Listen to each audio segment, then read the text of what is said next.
we pick up as you guys are walking back up to the mansion. You're walking up the side of the mountain, and Good Boy is in tow. He's walking behind you, just kind of plodding along with his voodoo doll in his mouth, gleefully chewing on it, and every once in a while shaking his head just a little bit.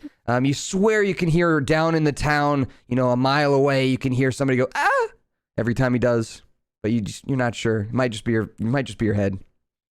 So, as you're walking up to the mansion, is there anything you guys want to talk about while you're alone? Like, you don't have any other NPCs around, there's nobody around, you guys can like talk in privacy without worrying of anyone overhearing you, except for Good Boy.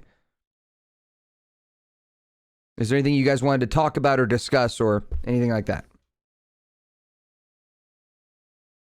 Well, I think I missed an episode. You did. So I did. So I want the girls to catch me up, like, what happened in their terms, in their words. So Esme was kind of flying around the library, distracted by the different things in the library, kind of checking things out, flew out to kind of make sure and watch guard for you guys so that in case anyone came to the library. So she didn't quite get all the information. So unfortunately, I think a lot of this is on Leanna's shoulders to help convey some of it. Do you remember? You have some of it written down? All the books? I remember the pictures because I didn't do much of the reading.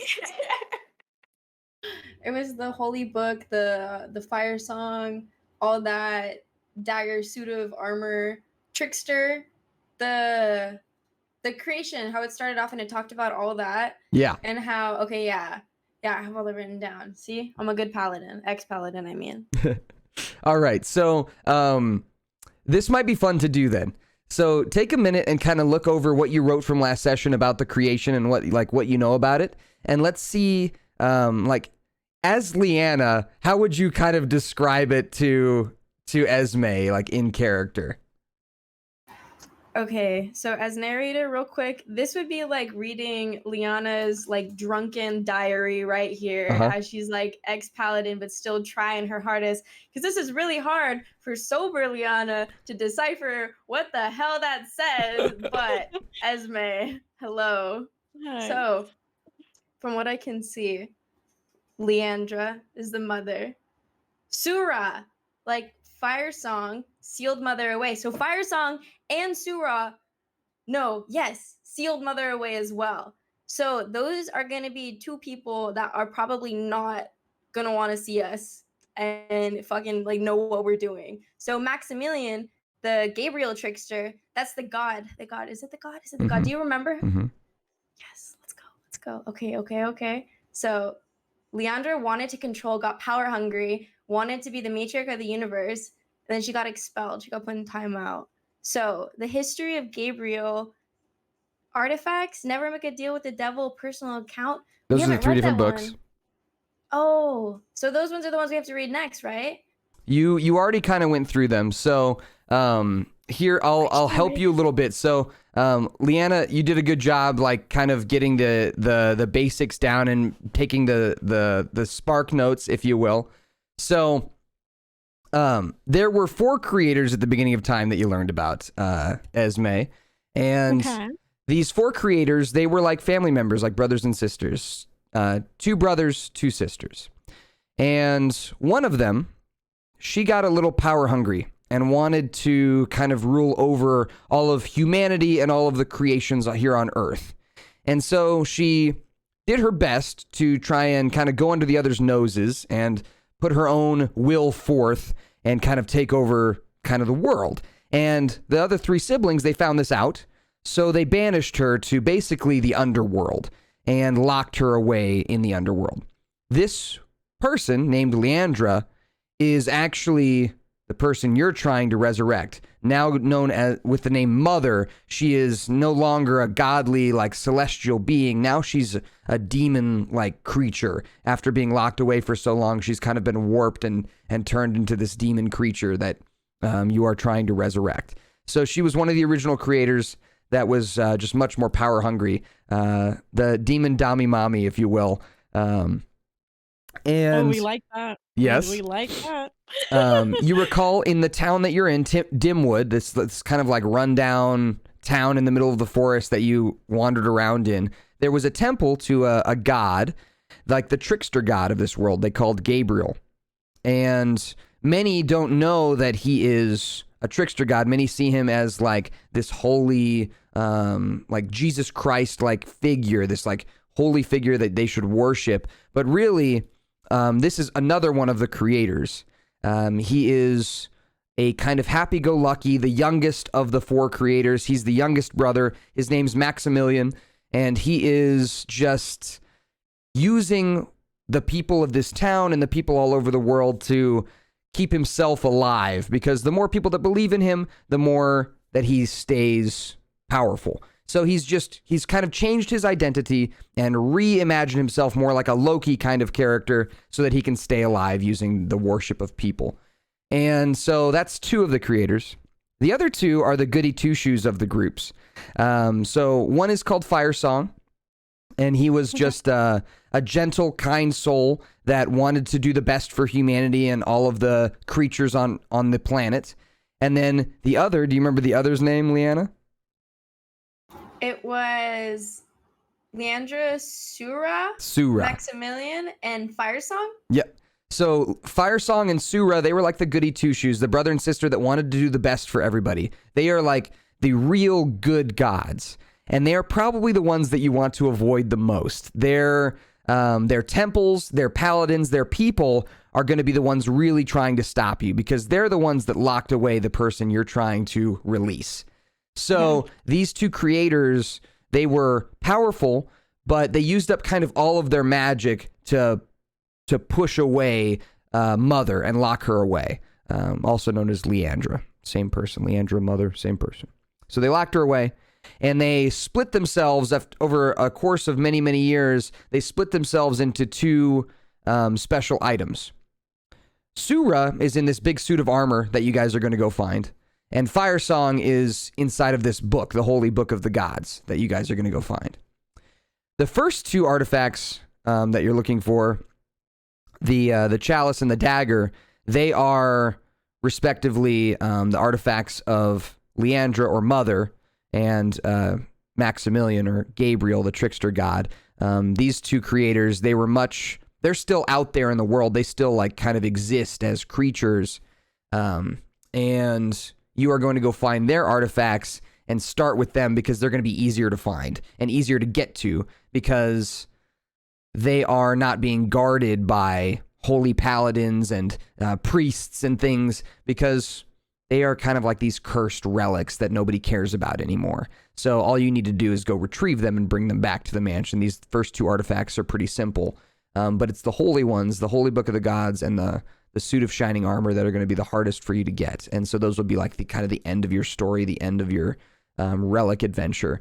And again, those ones house the literal soul of the 2 like good creators, the ones that like really cared about people and really wanted to lock away Mother. They house the literal soul of those creatures. So you imagine if you like touch them with your bare hands, that your bare hands would probably light on fire, because you guys are in a deal with the devil right now.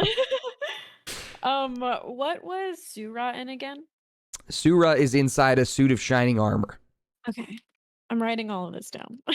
Yeah. taking my notes.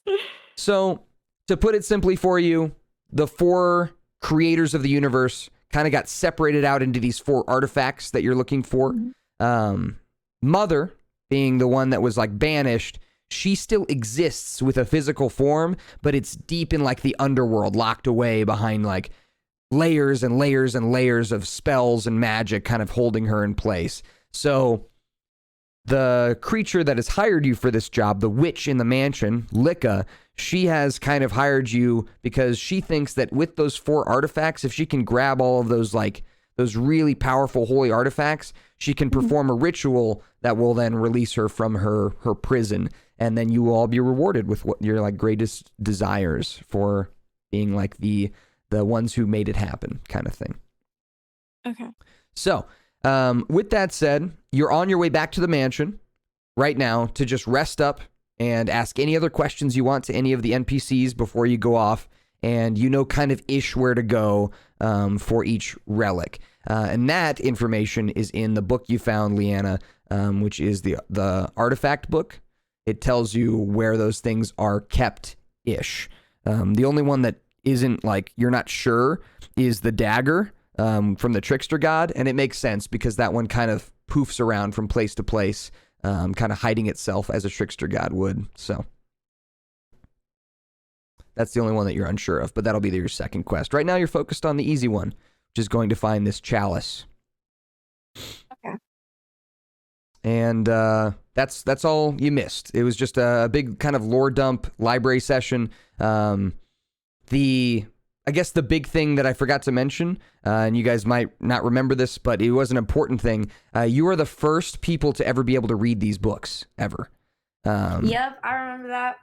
No one has ever read them before. They are written in this like infernal language that's like jumbled in like a puzzle. And you guys were able to read them. The librarian was awestruck. He was like, I've been trying to read these for 100 years. And I have never been able to read a word of them, and you guys just automatically are able to read them. That, you know, he was amazed. So We're built different, you know. Yeah.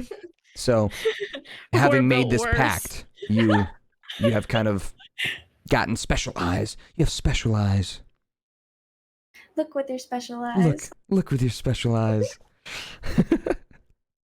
All right. Angelic just said she didn't make it home in time. No worries. Okay.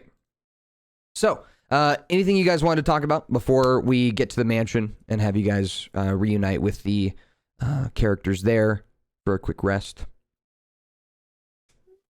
I Good to can't go. think of anything. All right. Yeah. As you're walking up to the mansion, you're walking on that stone pathway that kind of leads up to it, and that similar situation happens to you again, where one of the stones of the pathway lifts up, and you see Rodney the rat as he's looking at you, and he's like, well, I thought you guys weren't going to come back. Is his name Rodney or Robert? You're unsure. It's been said both ways. Oh my goodness. Sketchy. Yeah, I don't know about that. Because if I look in my brain, I think I remember hearing Robert, and I don't know if there was two of them. All right. So, Oh my god, You're- there's a bunch of rats. you're kind of unsure as you're looking at him. He roll me a perception check, everybody. Perception checks. Let's see if you can No. figure out if this is Rodney or Roger, or if it's just the same rat or a different rat. Roger? What? Roger. Roberto, Ricky. Oh, let's go. All right, so these perception checks are good enough. This is the same rat you've seen before. It seems like he's kind of solo in his venture throughout the mansion here. He lives in the little pathways. Esme's the only one who's really seen his little room that he lives in. So you can call him whatever you want. Rodney, I believe, was the name I picked out, and I might have said like something else the next time. But yeah, his name is Rodney. All right. So Can't trust yeah, nobody in this house. It's my man. bad Literally. if I said something different. His name's Rodney. So he's lifting up his little stone thing, looking at you as you go walk past him. He's like, "Hey, where are you going? Don't you want to talk?" Fine. Tired. He puts the little rock down as you guys walk into the house. As you walk in and you open the door, which kind of creaks as it opens, you notice it's nice and fixed, the door, and your big friend turns around to see you. This big flesh giant kind of tilts his head and looks at you. Hi, everybody. Welcome back. He kind of hobbles over to you all, and he nods and he says, is there something I can get for you? You look tired. Should we go to bed? I mean, I don't mind. You can go Yeah, to bed if you want. Lika is up. She's casting spells in the kitchen. She told me not to come in. Don't go in there, she said. He kind of wanders off. Wait, you said don't go in there? Now I want to go in there. Yeah, I kind of want to go in there now. Oh, fuck's I sake. mean, I was expecting a 4-course meal before bedtime, but For real though. Okay. So, are you going over to the kitchen? Yeah. All right. As you open the door to the kitchen, you actually, before you even open the door, you hear some whistling. Just. And as you open the door, you see Lika with her hands out like something from Fantasia. All of the dishes are kind of floating around the kitchen. There's a mop that's like walking around with a bucket in its hand. She's whistling, and there's a few like non-sentient mice that are just kind of like dancing back and forth as she's whistling, and all these dishes are going everywhere. It smells horrible in here. And you can see cooking on the stove, there are 4 different pots of different kinds of soups. And she whips her head around as you come in, and she says, 4-course meal, you said, Esme? I'm not too sure about the smell though. I think I'm a little hesitant now. She What's in tilts her those- head at what's in you, those pots? big nose sticking out. Is my cooking not good enough for you? I mean, I guess it's worth a try. It does look like a rat party in here, but You have a problem with rats? no, I would like to dance with them as well, actually. She nods her head as one of the mice kind of come over to you and is like dancing back and forth, and then it kneels down for you to like get on its back. Yes, rat party. So as you're like dancing on its back, it gets up on its hind legs, and you're like standing on its shoulders. The mouse is like going back and forth. Another mouse comes over and like bites this mouse on the foot. And then my the mouse that's like has you on its shoulders, and it slumps down, and it goes over to this mouse and starts nuzzling it. Seems like you might have pissed off the girlfriend of this mouse. Well, that rat knew how to have fun. That's sad. They both slink into the wall, and Lika says, "Oh, that one's always a jealous one, isn't she?" You hate to see it. You hate to see jealousy You ruling hate the to see it. rat. So possessive, so possessive. So possessive. She gets some ladles out and starts dishing you all up some soup. As she hands them to you, you can choose whether or not you want to eat it. You have your own food, like your own rations that you can eat if you want. She starts sipping it herself. She just takes the bowl and... Oh, I want to try it. Absolutely. All right. So as you take a sip from it, I mean, the bowl's bigger than you, so you kind of just like lean down into it and take a sip from it. Go ahead and roll me a Constitution saving throw in the top left of your character sheet. So in the very top left of your character sheet, there's a saving throw box. Click on the one that says Constitution. This will be on D&D Beyond, and it's like a small box, yes, kind of towards the top left. Okay, I see.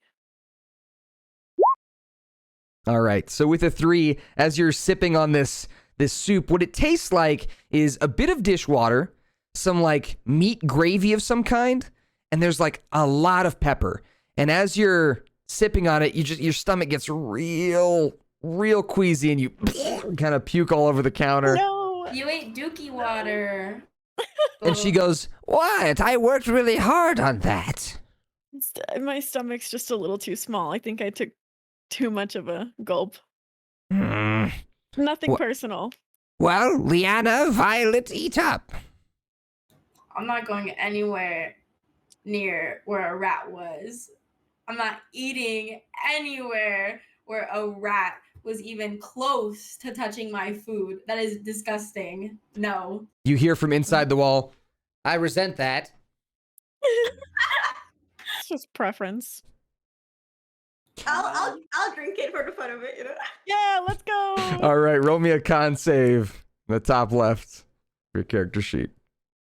On save. Top left. Yeah, it's kind of a small box underneath your big stats. There you go. Oh yeah, this is awful. This is awful. You take a sip and it is chunks. Just not good. Can I try it actually? I'm a little curious. Now you want to see if you can hold it down. Yeah, kinda. All right, so you take a bowl and very confidently you just grab the bowl and throw it back. Go ahead and roll me a con save. With an 18, you chug the entire bowl, drinking it down. 18. Leanna, as you Oh finish my the bowl God. and you slam the bowl down, everyone's looking at you in awe. And then you just feel this tickle in the back of your throat as you start pulling out one of Licka's hairs all the way from the bottom of your esophagus. You pull it out and she goes, "Oh, that was just flavor.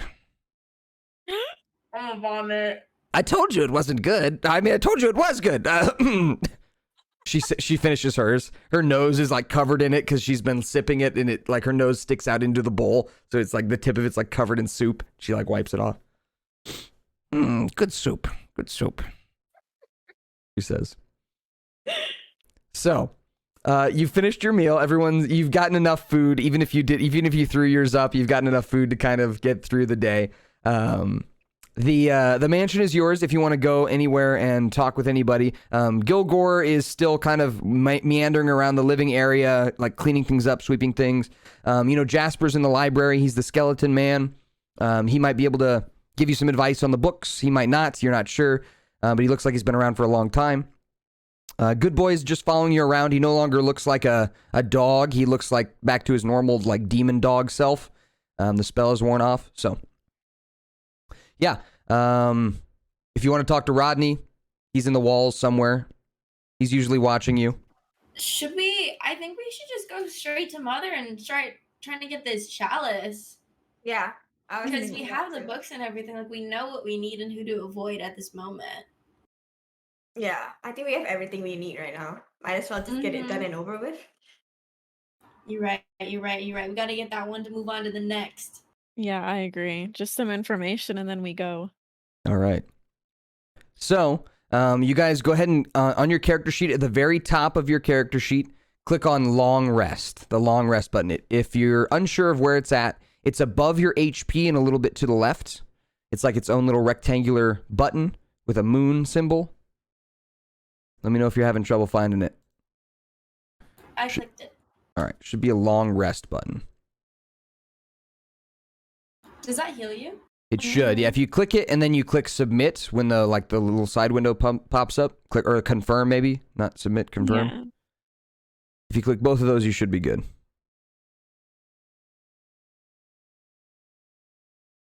All good? All good. All right. So, I remember I was going to have you guys level up as well. I know we already leveled you to 2, but I want you to be level 3 when we get to like our first like big thing. So, we're going to have you guys level up right now and just take a minute to do that. It shouldn't take too terribly long. I'll do angelics with her later. But for now, let's get you guys leveled up. And this is going to be like a decision for all of you. So I'm going to pull up the character sheets of each of your characters, and we'll get this set up. So in the top right of your character sheet, there's a button that looks like an anvil, a hammer hitting an anvil. So we're going to do that real quick. So click on that button. Let me know if you're having trouble finding it, and I'll help you. Do we go to level 3? Yeah, so when you click on that button, it should take you to the builder. And where the drop down is that says level 2, click on the drop down and then go to level 3. Okay, got it. And then we're going to walk through this together. So I'm going to start with Esme. Okay. So Esme, scroll all the way down on this same page and you'll see it says roguish archetype with a blue exclamation mark. Yeah. So let me I'll put this up for people to see. All right. So roguish archetype, that is the type of rogue that you're going to be, like the thing you're going to specialize in. And there's a bunch of options to pick from. So I'm going to give you like the Spark Notes version of each one, and then you pick the one that you like. Okay? Okay. So Got it. Arcane Trickster, that's going to be a rogue that uses magic. So you're like a magician. Basically, like a street magician. You use magic, but you'd be a little bit more powerful than that. So you can have like magical hands that do things like you can pick stuff up that's really far away from you, or you can cast spells at people, or that kind of stuff. That's Arcane Trickster. Assassin is your classic rogue that like deals a crap ton of damage. Like when you sneak up on somebody, your damage is going to be higher than any other class in the entire game. It's just going to it's going to melt people. That's Assassin. Inquisitive is a rogue where you're like good at reading people. So you can like see their combat moves and then you can find their weak spots and like hit their weak spots with your daggers and stuff. You can see like, oh, there's a chink in this person's armor. Let me, do that. Or, this person is kind of drunk. So let me, discombobulate them by hitting them in the head and, whatever. So Inquisitive rogues are like reading combat kind of thing. A Mastermind Rogue is like a party leader. If you want to be like a leader, this is like someone who does a lot of leadership things, including like as a Mastermind Rogue, you can help somebody on your turn as a bonus action, which is something no other class can do. What that means is like you can distract somebody as a bonus action. You can like fly in front of someone and distract them, and then your party can then get what's called advantage on their attack rolls against that person. You would be this combat prowess kind of what's it called when you're a strategist? That's the word I was looking for. You're like a strategist. So that would be Mastermind. Phantom is like based in like ghostliness and ghosts. You can like sink into the shadows, and you're based in like paranormal kind of stuff. Thank you for the 5 gifted subs, Unbeknownst. Thank you so much. Thank you. It means the world to me. Thank you. I'm glad you're enjoying the show. All right. The next one is Scout. Scout is a rogue that is all about like movement and positioning. Like you're the person who goes ahead of the party to, check and make sure the coast is clear, and you always keep your eye out for everything. That's a Scout. I have no clue what a soul knife is. Let me click on this. Oh, it's a psychic rogue. So you use like psychic powers to trick people's minds, and let's see. You can like speak telepathically with people. Ooh. Swashbuckler is your pirate rogue. And then Thief is exactly what it sounds like. You steal things, and you're good at like climbing and things like that. Okay.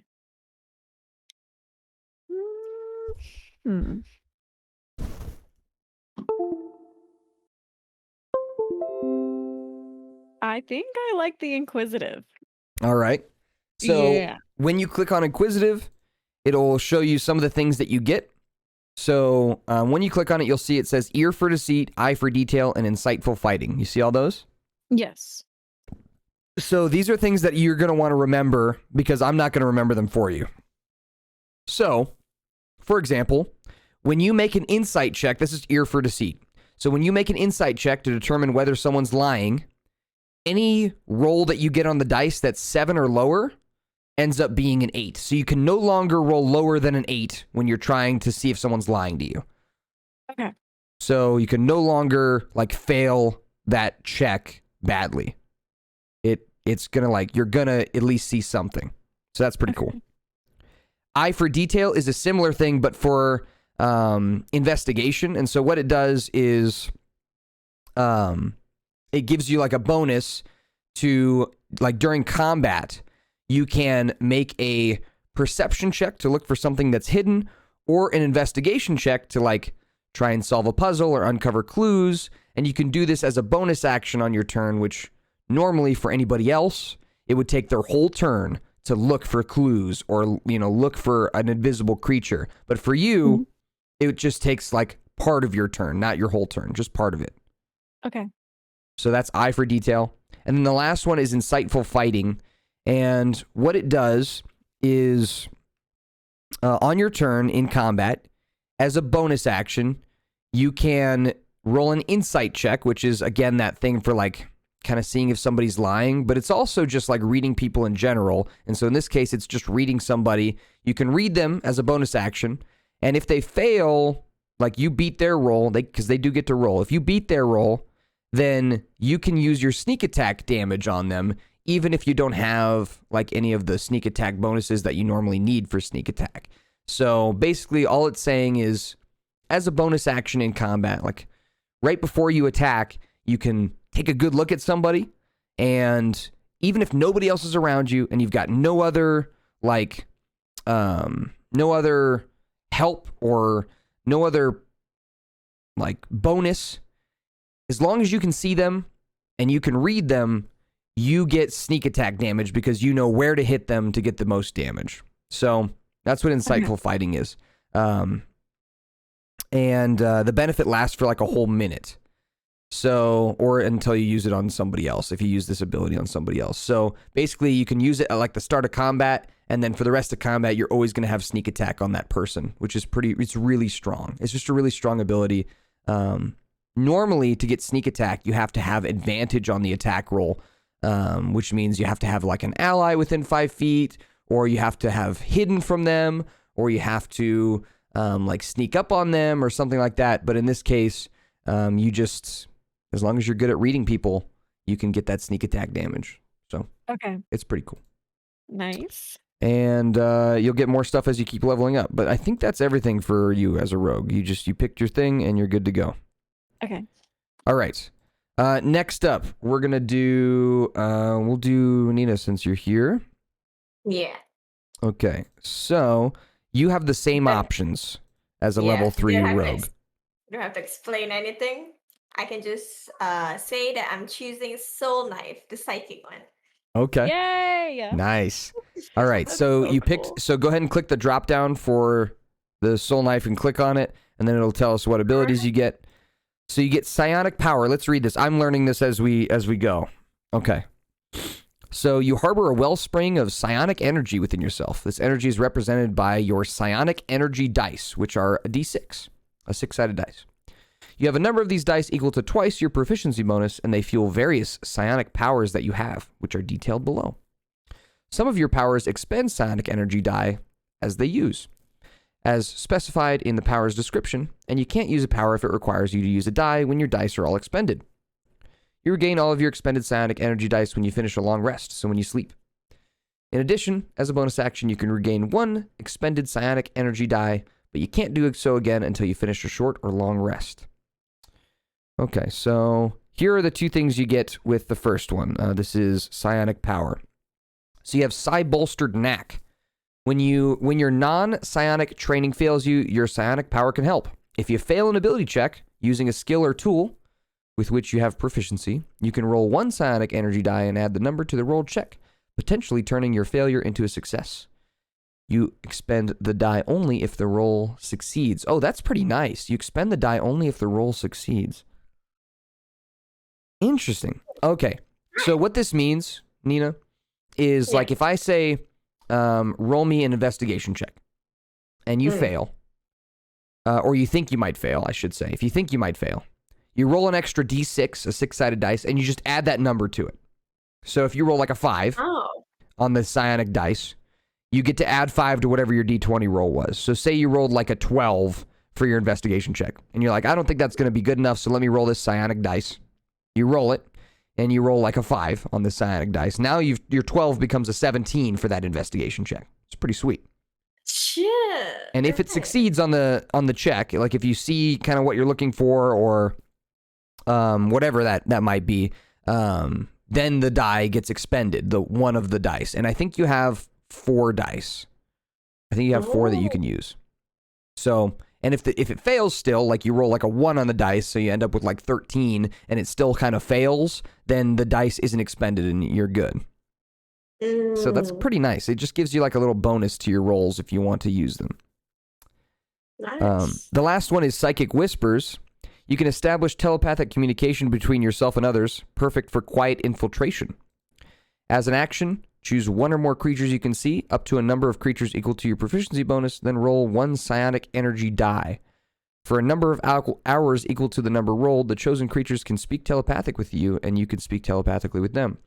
To send or receive a message, you and the other creature must be within 1 mile of each other. The creature can't use its telepathy if it can't speak any languages, and a creature can end the telepathic connection at any time. You and the creature don't need to speak a common language to understand each other. Wow. So you can speak to somebody that doesn't know your languages, that doesn't know common, which is pretty cool. So the only thing the psionic energy die is used for in this case is telling you how long you get to keep the connection. So it could be from 1 to 6 hours you can keep that telepathic connection. It just depends on what you roll for the dice. Do you Nice. see on your thing here in the very bottom left? There's like a red button that looks like a 20-sided dice on D&D Beyond here. Yeah. So I if you see it. click on that, and then you click on the D6, which is just the cube, Yep. and it should put like a little number 1 next to it. See that? Yeah. So now that means you have 1 D6 loaded in your thing. Now you just hit roll, and it'll roll. So that'll be your psionic energy die. Oh. So whenever you want to roll a Whoa! psionic energy die, that's where you do it. There's a die on my browser. Yeah, it'll like do the special roll for you. Ah, that's cool. Okay. And if you ever need a refresher on these abilities, they're going to be under your features and traits tab on your character sheet, which is kind of in the same box where like your attacks are and that kind of thing. The last thing you get here is called Psychic Blades. You manifest your psychic power as shimmering blades of psychic energy. Whenever you take the attack action, you can manifest a psychic blade from your free hand and make the attack with that blade. This magic blade is a simple melee weapon with the finesse and thrown properties. It has a normal range of 60 feet and no long range. And on a hit, it deals psychic damage equal to 1d6 plus the ability modifier used for the attack roll. The blade vanishes immediately after it hits or misses its target, and it leaves no mark on its target if it deals damage. After you attack with the blade, you can make a melee or ranged weapon attack with a second psychic blade as a bonus action on the same turn, provided your other hand is free to create it. The damage of die of this bonus attack is 1d4 instead of 1d6. Okay. So instead of using physical weapons, you can use weapons that leave no trace. They are like psychic damage weapons. So when you stab somebody, they get a headache, a really bad headache. Okay, so I'm going to look at something real quick. So why don't you go with me? Let's click on at the very top of your character sheet. We've already leveled you up. You've picked everything. You're good to go. The very top of your builder here, click on the button that looks like a piece of paper, like your character sheet. Let's go to your character sheet. And let's see, are your psychic blades there? They are. Cool. Yeah. So psychic blades attack dex. You see that? Yeah. That's the one you're going to want whenever you want to attack with your psychic blade. Okay? Okay. All right. And I think that is... Yeah, I think that's it. That's all I got to remember. Let's see. This is pretty cool. So you're a Kalashtar, which means you already have like telepathy, but now you can connect it between 1, 2, 3 people. So you and 2 other people, which is pretty cool. Can have a telepathic party, baby. Yeah. Okay. Nice. All right. And then your die here. How many? Okay. So on your character sheet here, if you scroll all the way to the bottom of the box that has that psychic blades attack thing that we were looking at, if you scroll all the way down, you can see it says psionic power, psionic energy, and it's got these 4 boxes you can tick. Yeah. You see those? Yeah. Those are your psionic energy die. So every time you roll one, you need to make sure to click that off. Like click it, and it'll mark one. Okay. And you get 4 of them per long rest, which means when your character goes to sleep, you get them all back. And then you can keep using, you can use 4 of them, and then you get them all back after you sleep.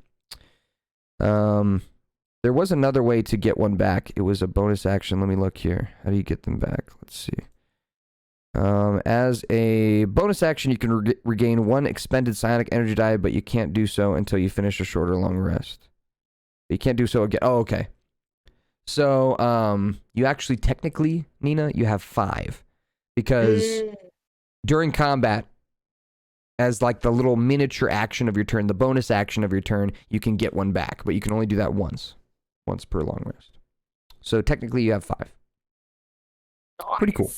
It's a lot. It's a lot for you. It's a new thing. This is a new type of rogue. So I know it's kind of a lot. If you need help like on reminders of stuff, you just let me know. But yeah, all those features and abilities are going to be, if you click on the features and traits tab on your character sheet here, it's in the same big box that your Psychic Blades attack is. It's up at the top, the features and traits tab. You can see all of your special abilities you get. Nice. Okie doke. And then, are you ready, Leanna? Yes, I'm good. All right. This is the big one. So, as a paladin, you've got a big decision to make here. And I think we already decided which one we were going to go with, but I want to give you the rundown anyway, the quick rundown. So, if you scroll down on your builder here to where it says Sacred Oath. See what I'm looking at?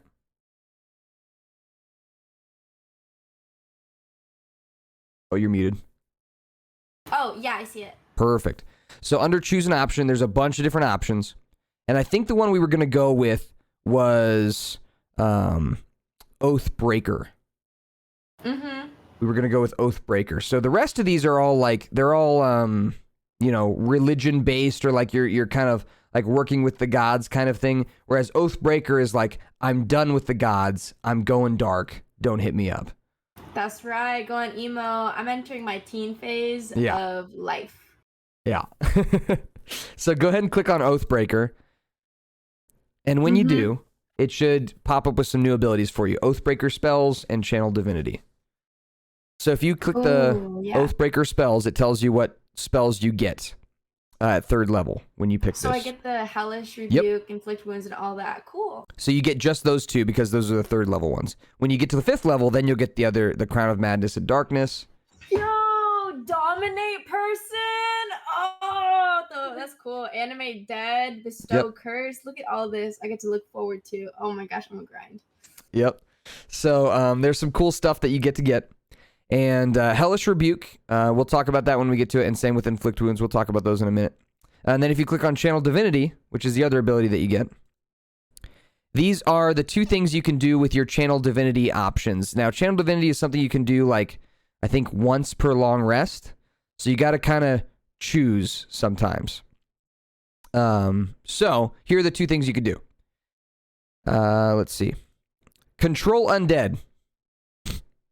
As an action, the paladin targets one undead creature he or she can see within 30 feet of him or her.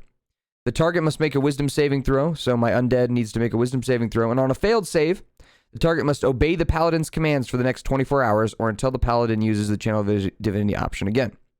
An undead whose challenge rating is equal to or greater than the paladin's level is immune to this effect.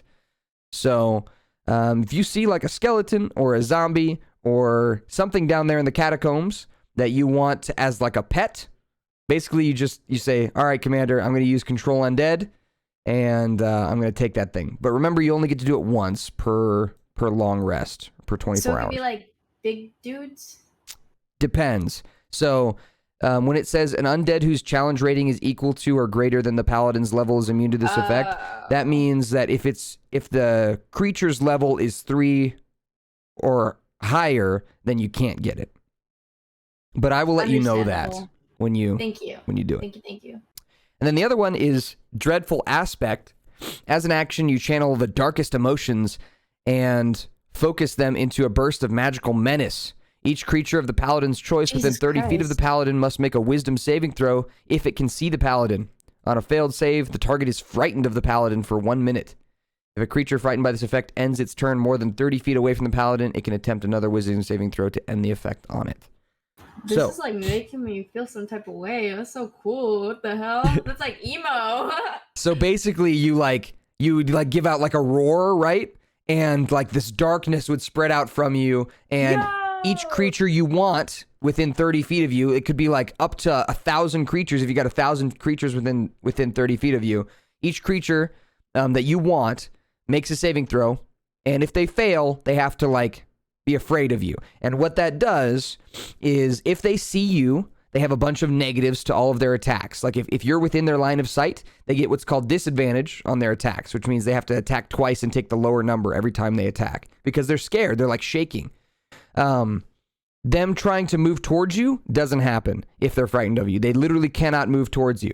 So you can like stand there as a wall in front of your allies, and they cannot get, closer to them because they can't go closer to you. That's so cool. So those are the things that Frighten gives you. Nice. And those are, that's what you get. Now, the last thing we got to do is pick out your spells. So go ahead and scroll up to the top of this builder. And under where it says Oathbreaker Paladin, it says Class Features, Optional Feature Manager, and then Spells. You see that? Yes. So if you click on spells, the 3 that you automatically have are right there. Compelled Duel, Hellish Rebuke, and Inflict Wounds. We talked about Compelled Duel. You know that one. That one's the like challenge me coward kind of thing. Mm-hmm. Hellish Rebuke is a it's like a it's a damaging attack that hits somebody when they hit you. So it's like a know you, like Uno reverse card kind of thing.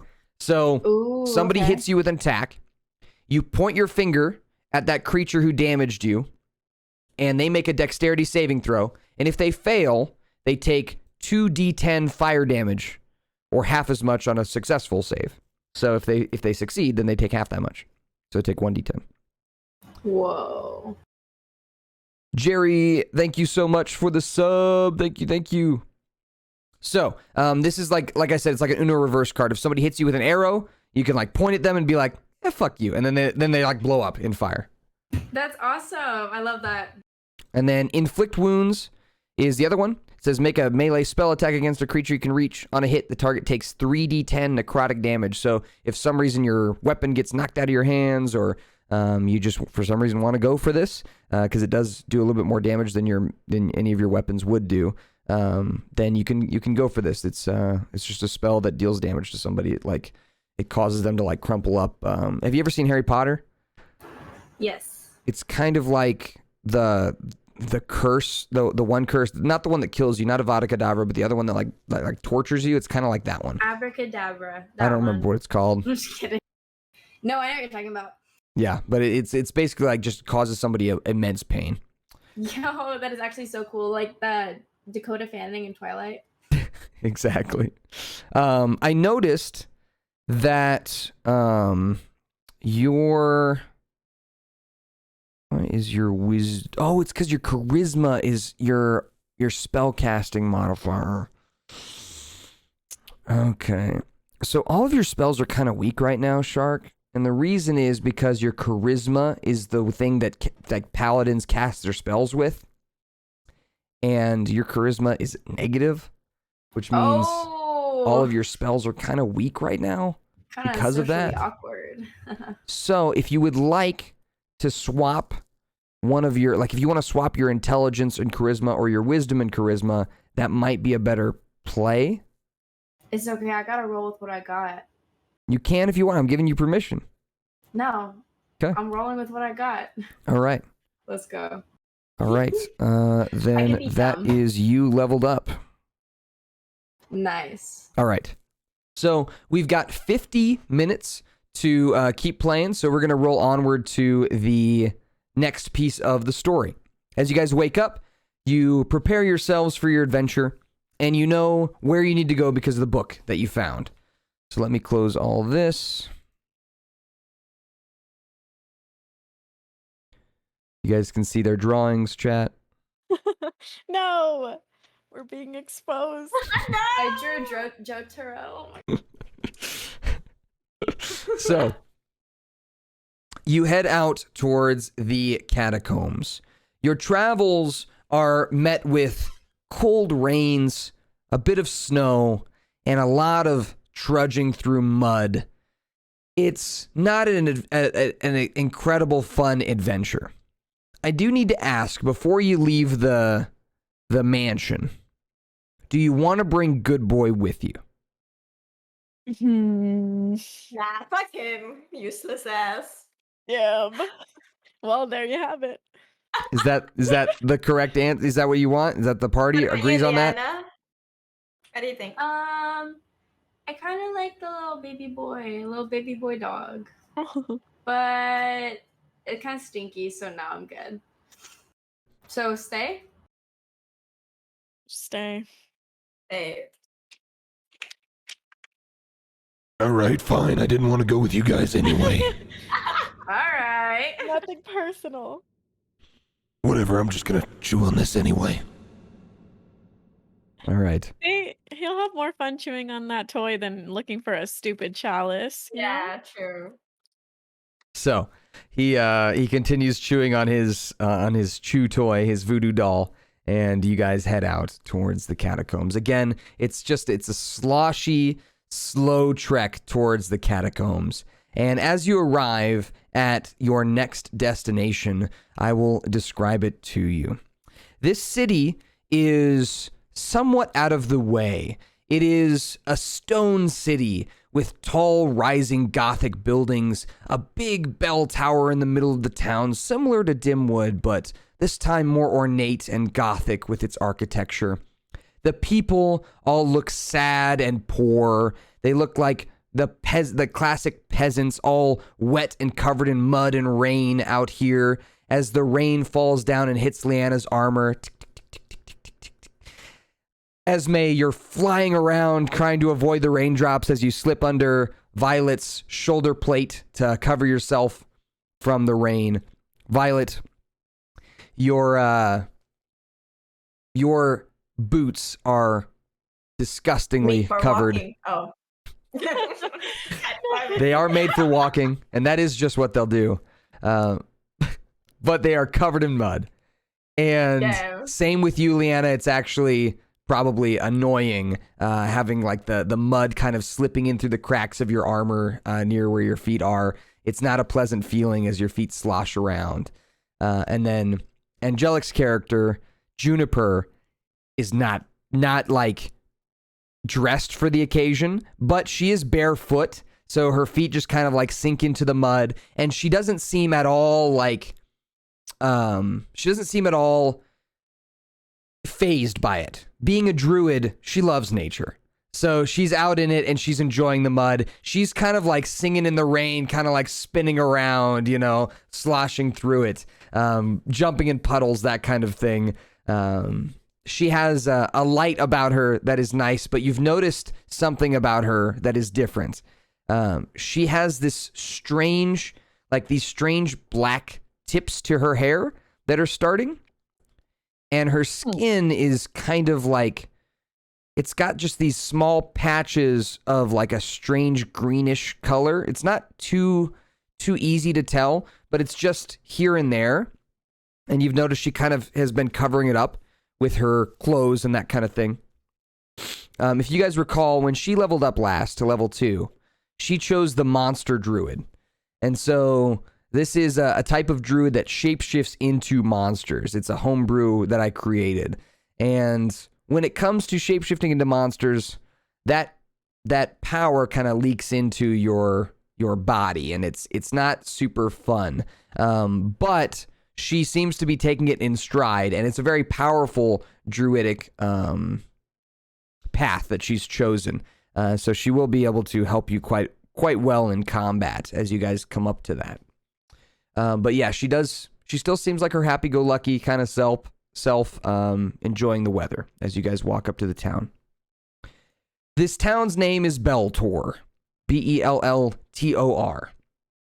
And Belltor is your classic stone Gothic town. As you approach, you hear that very, very familiar and somewhat ominous tolls of the bell as 11 of them chime. It's 11 in the afternoon, and the people are all out and about in the rain, just either sloshing about, bringing their wares from place to place. You see some of them going into what look like these stone inns that they can go drink at, do their day drinking. The town is very sad, and most of the people don't look at you or acknowledge you on your way in. This place seems to have been kind of forgotten to time. And as you walk into town, people sometimes side-eye you, but nobody really pays attention. Nobody really pays attention. They all look caught up in their own menial lives. So, you walk into town, and what are you looking for? What do you guys know about catacombs? What do you think your characters would know about catacombs? Crypts? Yeah. Like, is that like underneath, like that's just like the under cities or like major ones? That's where they like bury people and stuff? Mm-hmm. Yep, it's where they like bury many of the dead.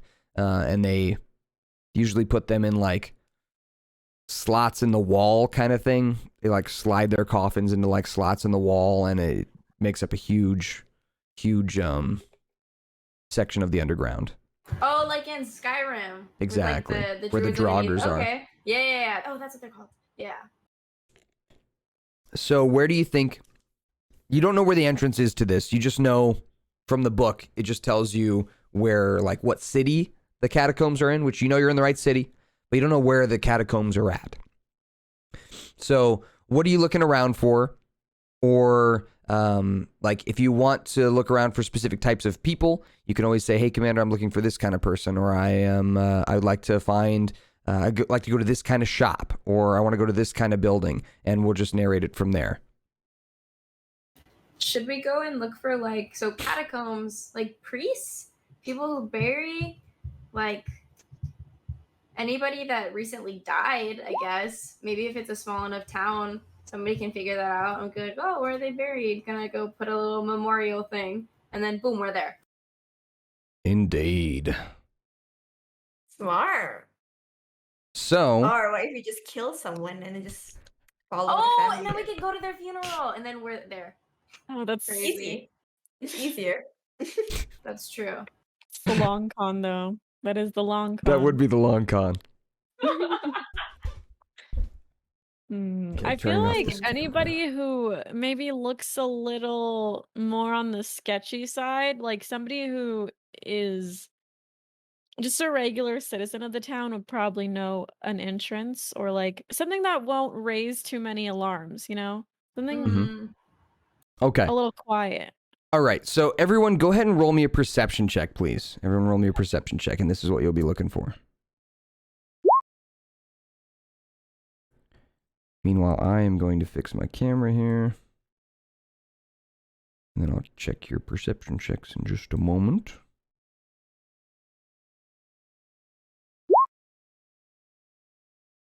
Okay. Let's see what you guys did here. These are good checks. 17, 14, and then we just need Leanna's. 18. Wow. Okay. Let's go. So looking around, you're looking for, will you remind me, you're looking for someone who is like not going to draw a bunch of attention. So what did you say again, Esme? Somebody who maybe looks a little more on the sketchy side, somebody who definitely lives in the town and would know an entrance, like a little private entrance maybe. Okay, I'll give you guys two options then. The first option you see is someone literally rolling a cart of dead bodies. This person has a black hood up. The rain is titter-tattering over the top of it. The bodies are laying limp off the side here and there. They look like different races and different ages of people. Looks like there's 4 or 5 of them on the cart. And as it's rolling through the mud, he looks over at you. You can see he's a human with a kind of gnarled looking face, and he just sneers at you like, ugh, and he looks away. That's one person you see. Another person you see looks like they might be a rogue of some kind, as they are sitting outside of a bar in leather armor. They look more pristine than most people in the town. He's got a cigarette in his mouth, a hand-rolled cigarette, and he is leaning back in this rocking chair outside of what looks like one of the stone inns. And he has his foot up on the railing of the porch he's sitting on. That guy seems interesting. Yeah, he does seem interesting. And I feel like the person with the cart probably works for the town, and I feel like that would alarm the people that are also working there. They probably talk. Yeah. All right. So you're going for the roguish looking guy. Yeah, I think so. All right. So let me fix this real quick. All right. As you walk up to this guy, he's the first one to kind of initiate the conversation as you're walking up, and he says, "You all don't look like you're from around here." He kind of leans back a little bit in his chair. "You travelers?" Takes a drag from his cigarette.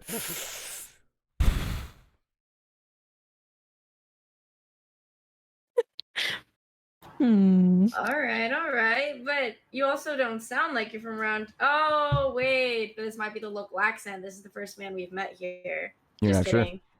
Oh. What do you think? So, catacombs? Did you ask him about that? My charisma's a little low.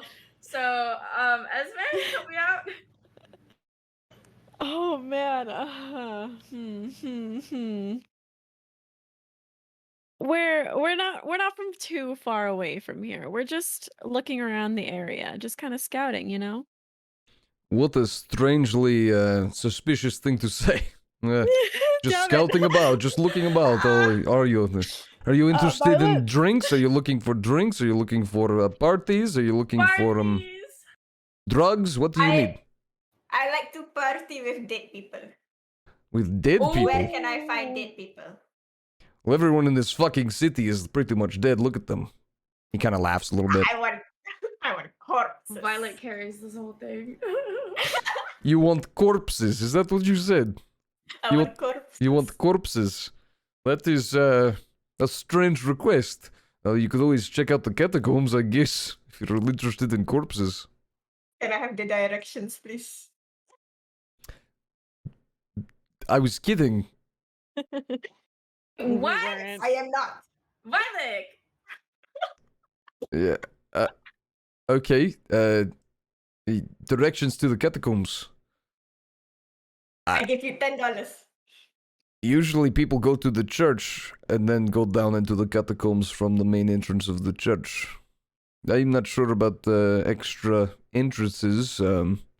Maybe if you have the coin, I can procure some information for you. We don't need to give him. Don't, Violet, do not give this man. I left my anything. coin in the bag. I will come and get it to you later. I'll come back and find you. Sure you will. We could literally. What if we just. This man. Like, what if we just walk back and look for the church? He just told us it's at the church. Is Like, that like a normal thing? Like people just walk into the catacombs, like just casually? Yeah. Do you ask that to him? Sometimes, yeah. Yes, I would like to know. He looks at you now, noticing you for the first time, kind of sitting on Violet's shoulder. He kind of furrows his eyebrows. Don't see fairies around here often. Sorry, I was taken aback.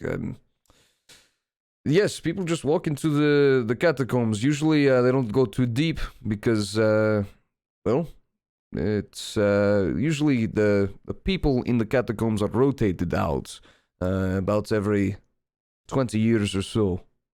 A lot of people die here, and there's not infinite space down there. That's gross. Yeah, it's not a permanent thing. Lots of burnings happen. It's just, you get a nice night in the catacombs. You get, 10, 20 years there, and then they move you out because you've had your time, and most of your family's dead anyway. So no one's coming to visit you. Nice. Jesus. Yeah, life expectancies out there is not so good. As he says that, you hear and you just see somebody keel over in the streets and die. Like, They just drop dead. yeah, somebody just drops dead in the street. Just some like old looking dude. Yeah, that's pretty apparent. So anyways, catacombs. Where? I told you to go to the church if you want, or if you want me to give you like secret entrances, I could probably find that for you with our little coin. So how much are we talking? How much do you have? I don't want to answer that. I need to discuss this with my girls real quick. Oh, don't discuss it. Come on. Okay, Hey, fine. I walk away. I'm out of perception. Can we talk real quick? Like, should we give him money or should we like not? Because maybe he might have a faster way instead of going through a church. Because it's kind of gross. I Yes. think. I think going through the entrance might raise some eyebrows. Because he said that there's just casually people walking around. But he's also just doesn't look like the most trustworthy person. I don't know. The accent's kind of cool. But I mean, like, that's just me.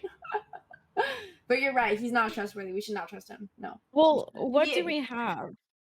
Do you have something that looks valuable but actually does not have any value? Because he doesn't look that smart to like realize it. How do we check what we have actually? I The have a bell. daggers. I have Oh, the flute can be useful in the future. I didn't even get my flute, huh? We lost that. Oh yeah. My poor Rip. flute. I got spit on. Rip. I also have a bell Oh and my one gosh. candle. I mean, if we both have bells, we can get rid of one of it. Is a what? bell something he would want though? It's made out of really valuable gold. You could resell it. What if he's like a bell collector and you don't even know? Exactly, true. Amen. I mean, we can try. We can try to give it to him. I mean, I think it would be fun. He seems like a cool dude. Yeah. I'm always down for an adventure. You know what I'm saying? I mean, it's You way can better than a always coin. lie too. You can always, Oh, that's totally a thing. We're evil. So, like, there are a lot of ways you guys can go about this.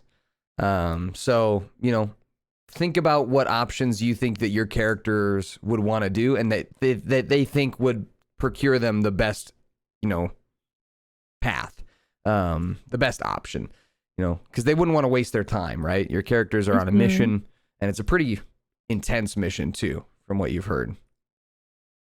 All right, I think I got it. I think I got this. Did you just beat it out of him? Is that what you I just mean, said? I think the violence is plan B for sure. Definitely. Yeah. All right. So, what are you doing, Esme? All right, so I'm gonna fly back to him and Mhm. be like, so fairies aren't that common in this area, are they? They are not. No. Well, we're pretty powerful beings, Oh, it's pretentious, but okay. Yeah, I would say so. So if you came with us, if you, helped us find another entrance, a quieter entrance into the catacombs, maybe I could use some of that power on you. What do you mean? I mean, what would you like? You want to be stronger? You want to be more attractive? I can I'm give you a attractive full beard. already. I mean, you can never be too attractive, You're not wrong, but well, this sounds like a good deal. I think. Do you have you could demonstrate your power on someone else, maybe one of your friends, make them more beautiful.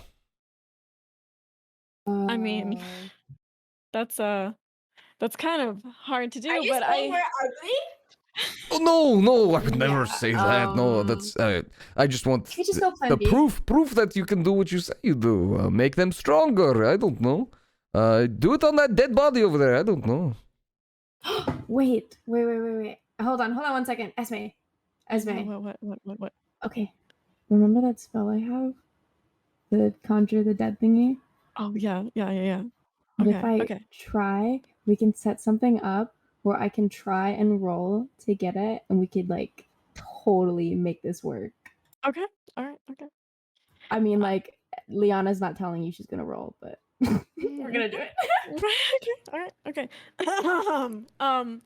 Yeah, I could totally bring that guy back to life. Easy. That's not even a. That's You're not gonna even bring a him back challenge. to life. Absolutely. That is extremely against probably what everyone thinks death is. Bringing people back to life. That's crazy talk. You can do that. Yeah. 1 second. Leanna, that was the plan, right? That's what you said. Yes, 100%. Okay, cool. Yeah. No, I could totally do that. That's not even a challenge for me. Making you more handsome or rich or muscular, whatever we want, totally easy. The easiest thing I could do for you. Okay, we'll prove it. Bring him back to life then. Hey, old All man, you're right. getting a second chance. Old man just lays their face down in the dirt. All right, here it goes. All right. So, Is this Com- Leanna using your channel divinity, the one that's like control undead? Yeah. Okay. I should let you know this normally only targets like undead that are conscious. So like one that's already undead, not a dead body. Oh no. But I like your enthusiasm. So I'm going to give you some things here. Let's go. As you walk over to the body, you notice something strange. The body has these kinds of like bluish white, like what's the word? Like a bluish white outline to it while he's laying in the mud. Like it's got this glowing bluish white outline to it, and you see the finger, the left finger that's like laying down in the dirt. You see it kind of twitch a little bit, and I would like you specifically, Leanna, to roll me a religion check with advantage. So roll twice, take the higher number. Religion check. Wow, natural 20. All right. That's right. That's right.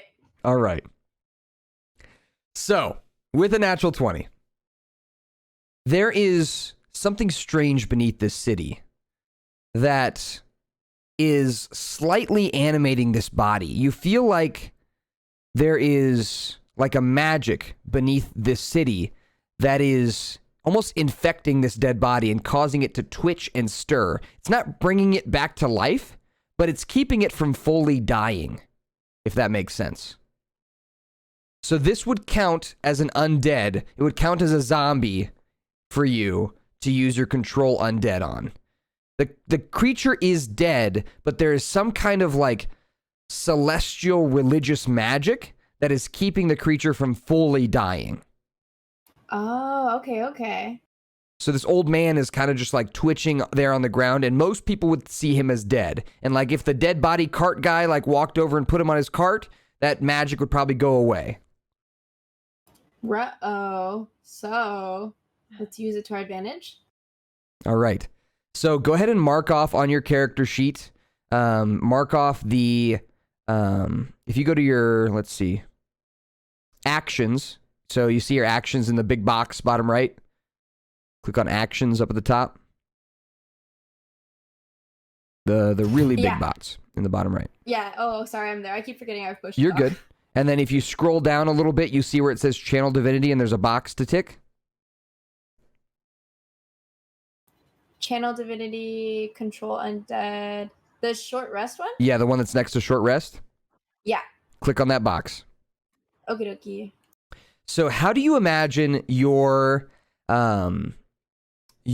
like magic looks when you're doing this? Because you want to make Esme look like she's doing it, right? Oh, okay. So I want it to be a little bit of like a really like sprinkle, like kind of like not Tinkerbell, but a little bit, but like a light purple, and then little sparks kind of like pop out of it as it goes, and it kind of like zaps, so it might disappear at one point and then like go back. Okay, so these like kind of purpley gold sparkles come from your fingertips. Esme, you flutter around these, and I want you to roll me a deception check, Esme. So Esme, deception check with advantage. So roll twice, take the higher number because Leanna's helping you. So she's trying to make it so it looks like you're the one doing these little magical sprinkles. All right, 21. Let me roll for our NPC here. 21. See if he can see through this. 21. 21. 9 plus 10. 21. Hey, that's the date today, 9/10. All right. So as you begin to sprinkle this dust, Leanna, Esme, you swoop in and it looks like you're the one doing it. And the rogue kind of walks over to you both as he's watching, and he says, "Oh, this is sparkly, more sparkly than I thought it would be." And he's kind of tilting his head, and he says, "But you are a fairy." And he's kind of talking to himself. And as he does, you all start hearing this groaning coming from the dead body that you're sprinkling over. starts spitting out mud, and he rolls over onto his back.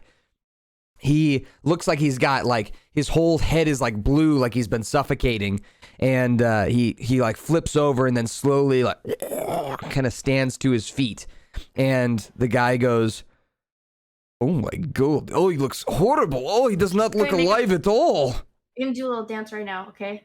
Boom, he's dancing. Yeah, so you can just tell her what to do, and it does it. So the zombies start. He starts breaking it down, and the guy goes, "Oh my god! Well, I guess I mean you're the woman of your word. I guess definitely doing. He's alive again. He's alive. Look at you. You're so alive." He kind of like reaches out, and the zombie like goes to bite his hand. What do you say,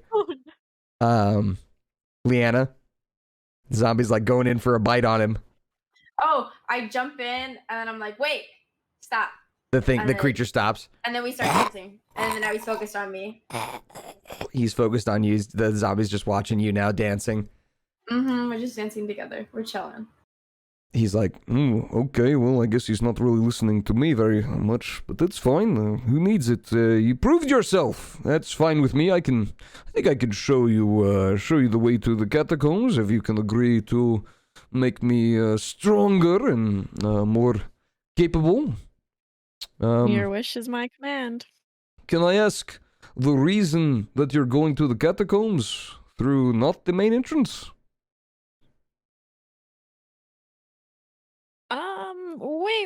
We can get into that a little further down. Okay. Not out here. You all look like you are, well, at least you two, and he points to Violet and Esme. You look like you're procurers of thievery and goods like that, yes?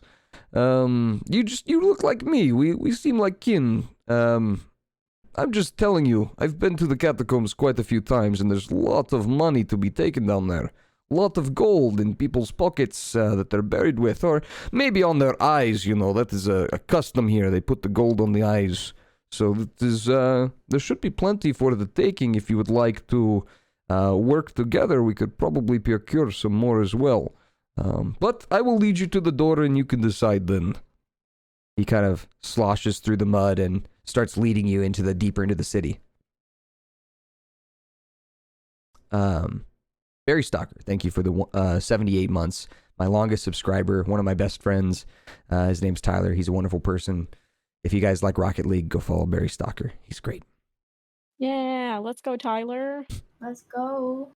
All right. So, with that said, you follow this guy. Now, do you say anything to him or want to talk to him at all while he's leading you? It's going to be about a 20-minute walk. I think I want to stay quiet because I'm like just lying to him so much. But you guys, like the more we talk, the more we're bound to like spill something accidentally. So I'd rather not. Your first one's kind of low. I don't really want to mess that up. All right. So he leads you into the city deeper in, and he leads you to the large church, and he walks by it.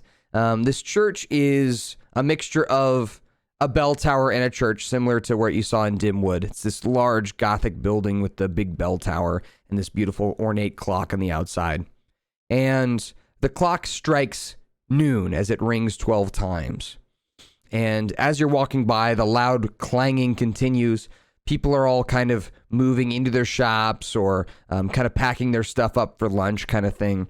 And he turns to you all as you're walking and he says, "So normally you'd walk through those doors to the church and you'd go to the back where the priests are, and they would let you down into the main entrance of the catacombs. That said, there is something you should know about this back entrance.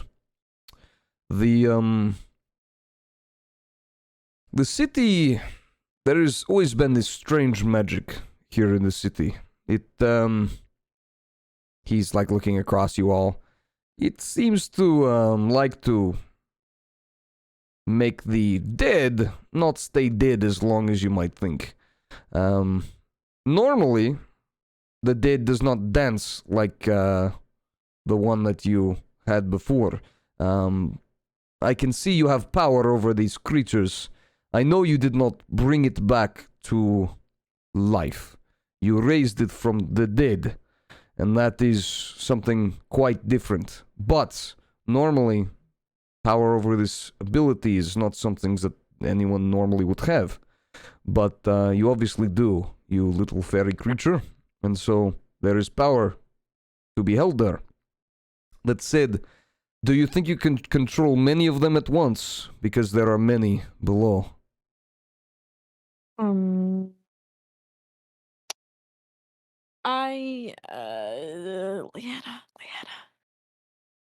Leanna,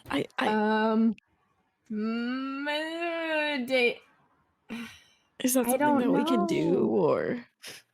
I don't think I've really tried this. It's kind of something new to me. It's just gonna happen one day. Woke up. But I'm thinking. Based on your abilities, the answer would be no. You would not be able to control more than one undead at a time. No! And you've already used it. But that undead is still following you. If you want it to stop following you, it can. But right now, it's just following behind, sloshing through the mud behind you. Nobody seems to be paying attention because he literally just looks like he lives here. They all look like zombies. Aw. We made a little friend. So, your idea is going down to the catacombs. If you face a bunch of undead, probably not going to be able to do what you did here. You have one undead as like kind of like a pet, and that's about it. And he'll follow your orders. He'll die for you. But Die for us? Mhm. That's awesome. yeah. So this roguish character who you don't know the name of yet is just kind of warning you, as he says, Yeah. when you go down there, there might be some that are awake. Your presence in the city is unique. I have not seen someone like you before, any of you. So, there must be something important down there. And I hope you find it. And here is the entrance. And he leads you to what looks like this gate that's on the ground. It's like a metal gate that's on the ground. And as he kind of lifts it up, it's about a mile away from the church. He lifts the gate up, and beneath the gate is like a tiny stairwell that leads down to a wooden door. And that wooden door leads probably into the catacombs. It's not open, but it's closed right now. And he says, this is the entrance, the back entrance to the catacombs. This is usually how I get in. Most of the way will be clear already. I've killed many of the undead in my time, but Killed them. Wait, hold up. What do you mean in your time? How long has this been going on? a while, many years since I've been here. I've been here about 10 years. Yikes. There's a lot of money down there. I don't know how deep you're going, but like I said, I hope you find what you're looking for. Can we maybe bring you along? Like, would you want to go? Maybe that's like some extra help. Like, do you guys trust him enough to ask? I mean, he does know his way around the That's catacombs. true. Yeah, so I wouldn't be opposed. I am willing to about go you, with, Violet? that is fine, but I've got to know why we're going. Right. I mean, it's none of your business. Yeah, like nosy. Like, we're planning to give you something in return anyway, so what's it to you, man? He raises his eyebrows and kind of nods like, yeah, you're right. And he says, I'm just not trying to get myself in over my head. I'd rather That's not die for some cheap gold. That's kind of respectable, though. Yeah. But you're not gonna die, man. You're in good hands. True, true. We won't let you die. I mean, if you die, you can bring you back to life, am I right? That's true. He looks That at the is zombie true. that's behind you all that's just like been following you, and he's like, that does not look like a fun afterlife. To each The their zombie own. just vomits. So he says, I can help. It's fine. I will show you the way. As we go down here, there is a natural curve to this that leads back towards the church, back towards the entrance. Many closed doorways stand between you and the priests of the church. Many of them just stay near the church. Some are down in the catacombs, but they won't venture this far out. Most of the areas around here are mostly empty. Long dead bodies and closed off areas because many of the catacomb areas have been caved in over time. They cave in from the weight of the mud or the weight of the earth. So some paths will be cut off. If you have a way of maybe he points to Esme, you might be able to fit through some of the caved in cracks to maybe find some useful things, but normal sized people can't really get through. So maybe there'll be something cool back there. If you find something cool, I'd love to share it with you all. But I've never been able to get back to those spots. Anyway, I'm rambling. He goes down to the door, opens up the wooden doors, which are like double doors down into the cellar, and he starts descending down the staircase. He grabs a torch off the sconce on the wall and lights it with the kind of makeshift tinder lighter that he has, and continues down the stairwell. How fast are you guys, like, following behind? Are you, like, right on his heels?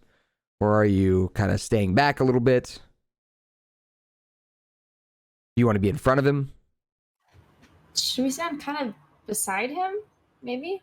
Yeah, I think Two I on should each walk side? with him. One in the Mm. back?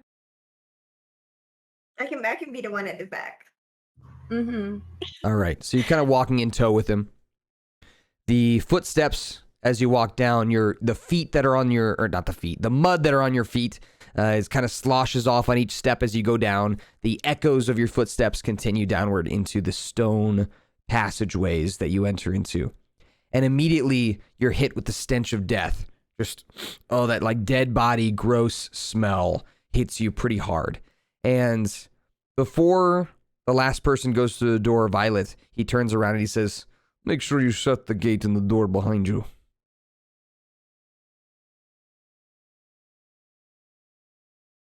What do you do, Violet? He turns his back so he doesn't see what you do. I don't know. Fuck. What do you guys think I should do? Mm. I mean, I think I should. Can I not do anything? You can just leave it open. I'm gonna leave it open. All right. So you head down into the stairwell deeper down, and you lose sight of the gate and the door behind you as the stairwell kind of curves, leading down into a stone passageway. That stench of death now hitting you all pretty harshly. Angelic's character Juniper is kind of like covering her nose a little bit and walking behind you with Violet, like right in front of Violet. And the first things that you see are those holes in the wall in this new passageway you've walked into. Those holes that like house the coffins of dead people. And you see some half-removed coffins, some half-open coffins, and you see some skeletons on the ground, some fleshy bodies on the ground, just laying all across the floor that you have to step over and step past. And this person that you've brought with you, who you still don't know the name of, is just kind of like walking in front of you, stepping over the bodies, kind of leading a path through. He turns back and he says, "I've already taken care of all these ones." His voice kind of echoes throughout the chamber. "No, I can't guarantee they won't come back to life, but for now they are taken care of." Can we ask his name? I think I want to know his name now. If you want to. Yeah. All right. Hey, since we're doing such an intimate mission and being best friends, I think I deserve to know your name, which is I'm Keylor. Keylor. Yes. Quilor. Keylor. You now see this person, as he says his name, he's holding the torch with one hand. He kind of like swipes his hair behind his ear with the other and reveals that he has elven ears. He doesn't have any facial hair. His hair is like a long kind of orangey amber color that he brushes behind his ear. He looks like a wood elf. And he kind of looks at you all and he says, "And your names?" I'm Esme. Esme, Violet. Violet, Juniper. Juniper.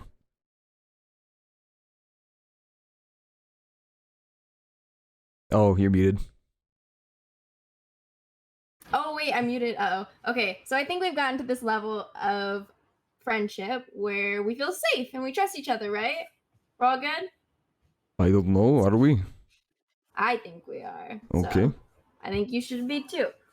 So I think we should talk about why we're here. So maybe we can get a little extra help because being in a catacomb by ourselves and we don't know anything about it, it's a little tricky. As you're saying that, Leanna, you feel like a grab on your ankle. And as you look back, there is one of the corpses has grabbed your ankle and it's starting to like drag you a little bit backwards, but it's not very strong. It's just one hand on your ankle. You kind of like shake your left foot and let loose its grip. And you look back and this like half body zombie, like just the top half is like crawling towards you slowly on the ground. What do you do? Oh, stomp it. All right, roll me an unarmed strike. So that'll be in your actions on your character sheet, unarmed strike. 21's going to hit. Go ahead and roll damage. Look at that. So click on the damage button next to unarmed strike. Should be 1 plus something. Probably 1 plus. Yeah. Okay. So 4 damage. You stomp down on the head of the zombie, which dies. And he says, "Yeah, that happens a lot." Oh. Oh my god. He, as he's walking, he steps on the skull of one of the skeletons and just crushes it under his feet. And he says, "The skeletons like to stand up sometimes too, but those ones are pretty rare." That's actually terrifying. Yeah, well, there's a reason that this area is mostly closed off. That's why we close the door, so people don't just walk down here and get themselves hurt. Mm. Or they don't leave, right? Well, that too. That would suck if those creatures left. All right. So, You guys. what was your name again? Big one with the armor. Leanna. Leanna. All right. Well, let's talk. What brings you here then? All right. So we have been summoned on this mission. Don't really know much about it. We're kind of figuring out on their way. But it's fun. It's something, we get something out of it. You could probably get something out of it too if, you try hard and, make a deal and we work something out. Whatever you want. Mm-hmm. So we need to just get a chalice because that certain chalice is just a very expensive piece and we have to sell it. And then we can go buy it for, goods that we need to give back to the community or something. And so we just kind of need your help figuring that part out. Okay. Since you're lying about what you're doing, I'm going to need a deception check from you. And if anyone wants to help her, tell me how you help her, and she might get advantage depending on how you tell me you help her. Right now, she's got a 10. Violet? If you think a 10's good enough, you can leave it. I'm done with lying to this man for now. Can I put thoughts in his head using telepathy? You can talk to him telepathically, but you can't like implant, thoughts. Oh, But you can talk to him. okay. You should be like, this is God. They're right. Will he know that it's from me? Probably. I'm using God voice. Hello. In a world. In a world. Literally. All right, he's gonna roll. Wow. Okay, lucky. He rolled it too. Yeah, let's go. That is God right there. Literally. So he says, A chalice, you say? Chalice. There is, rumor of a chalice that, is somewhere in the catacombs, but, I have no clue what it's for or, much about it. All I've heard is that it is a powerful chalice with magical abilities. Is this the chalice you're speaking of? Yes. Well, I don't know if it is exactly the one you want, but it sounds right, so I will say it's probably somewhere behind one of the caved-in hallways, I would imagine. I've explored Oh my quite a bit God. around here, and I've gone through almost every open hallway, and the only places I haven't explored are the ones that are caved in. I think we should be able to get a small enough hole to shove Esme in there. Mm. No? Agreed. Yeah, I can do Mhm. that. Let's go. He leads you, continuing through the dungeon. I need everyone to roll me an attack with their favorite weapon. So everyone just roll me an attack with your favorite weapon.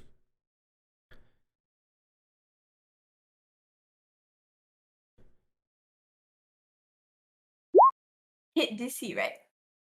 Oops, Yeah, the I hit did it DC. twice on accident. I meant to do Warhammer. Okay. So you wanted to do Warhammer? Yeah, I'm not gonna lie and take 16. All right.